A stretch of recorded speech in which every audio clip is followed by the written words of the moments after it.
चंदू आपल्या तात्याचा मार्ग म्हटलं मलाही वाटतं. आता मी पण पनवेलला आलोय, तिथंच आपला नावाचा बाजार आहे, दिंडीचं सामान आहे.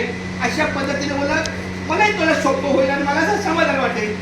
आपला हेतू होता जुन्या मार्गाला, आणि ते पांडुरंगाने एका क्षणात माझ्या डोक्यातली चिंता मुक्त केली. म्हणून बोललो की उजळले भागी आता अवघी चिंता वाढली. अशा पद्धतीनं पुन्हा यावर्षी आपण पहिला मुक्काम वाडाळा, दुसरा मुक्काम वाशी, तिसरा मुक्काम विठ्ठलवाडी, जिथं आपली जुनी दिंडी जायची फिरती.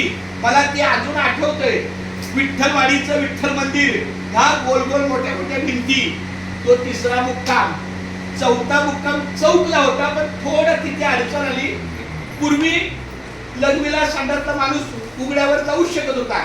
आता रस्ता वाहतूक मोठी झालेली आहे, काही तिथं उघड्यावरचं साधन नसल्यामुळे 1 किलोमीटर अगोदर रस्त्यावरच 5 मंदिर नावाचं नडाळ गाव आहे. आपल्या जुन्या जाहिरातीमध्ये पण तिथं आपला मुक्काम होता, पण तेव्हा हनुमान मंदिर होतं. हनुमान मंदिर नडाळ.